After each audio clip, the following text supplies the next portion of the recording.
వెంకయ్య నాయుడు గారు. ఆయన వైజాగ్ కాలేజీలో యూనివర్సిటీలో ఆయన స్టూడెంట్గా ఉన్నప్పుడు ఆయన ఇచ్చిన పిలుపుకి ఎక్కడో నర్సాపురంలో ఉండే మేమందరం స్పందించి స్ట్రైక్ చేయడం అనేది జరిగింది. ఆ రోజు నుంచి కూడా మాకు ఒక లీడర్ లాగా, మా నాయకుడిలాగా ఆయన మేము భావిస్తూ వచ్చి నన్ను అలాగా మేము ఎదిగాం. ఆయన అప్పటి నుంచి అబ్జర్వ్ చేస్తూనే ఉన్నాను. ఆయన వాగ్ధాటికి నేను పెద్ద ఫ్యాన్ని. ఆయన మాట్లాడే మాటలు అలాగా నోరు వెళ్ళగట్టి చూస్తుంటాను. ఇప్పుడు కూడా అదే ఎదురు చూస్తాను. ఆయన ఎంత ఓపికగా మాట్లాడతారో తెలియదు, కానీ డెఫినెట్గా అలరిస్తారంటూ ఎలాంటి సందేహం లేదు. సో ఆ రోజు నుంచి ఈ రోజు వరకు కూడాను ఆయన రాజకీయంగా ఒక హుందాతనంతో రియల్ స్టేట్స్మెన్ ఇన్ పాలిటిక్స్ అన్నది ఆయన నిర్మాణాత్మకంగా అలా ముందుకెళ్తూ ఈ రోజున అత్యున్నతమైన పొజిషన్ మాజీ ఉపరాష్ట్రపతిగా ఆయన నిర్వహించి తన బాధ్యతలు చేశారు. కానీ ఆయన ఎప్పుడూ మదనపడుతుంటారు. నాతో కూడా ఆయన షేర్ చేసుకున్నారు.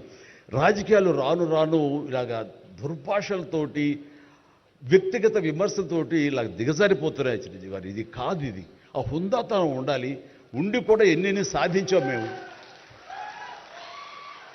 అది ఇదవుతున్నట్టు ఎంత మదన పడుతున్నారంటే వన్ కూర్చున్నప్పుడు ఆయనతో నాతో చెప్పినప్పుడు ఇప్పుడు కూడా అలాగే అయిపోతుంది. అలా అవ్వకుండా ఉంటే బాగుంటుంది అంటే, అలాంటి అవ్వకుండా ఉంటే బాగుంటుందన్న ప్రయత్నంలో నేను కూడా మిమ్మల్ని ఇన్స్పిరేషన్గా తీసుకుని నేను వెళ్ళినవాడేనండి.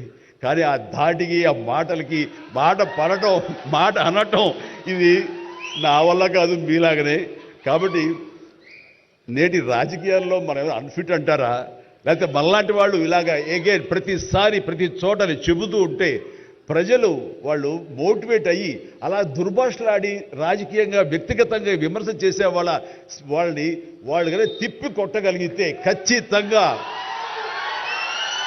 మీరనుకున్నది నేను అనుకున్నది జరిగి తీరుతుందండి. ఒక వాజ్పేయి గారు ఆ రోజుల్లో స్టేట్స్ మ్యాన్ అంటారు. ఆయనలాగా మళ్ళీ అంత హుందాతనం మళ్ళీ మనం ఈ రోజున మనం వెంకయ్యనాయుడు గారిలో చూస్తున్నాం. అయితే ఆయన రాజకీయంగా కొంచెం విశ్రమించారు కాబట్టి ఈ రోజున ప్రజలే ఆలోచించుకోవాలి. అలాగా నోరు జారే వాళ్ళని, దుర్భాషలాడుతూ వ్యక్తిగత విమర్శలు చేసే వాళ్ళని తిప్పికొట్టే విధంగా నిర్ణయించే శక్తి మీకే ఉన్నది. మీరే నిర్ణయించుకోవాలని చెప్తున్నాను.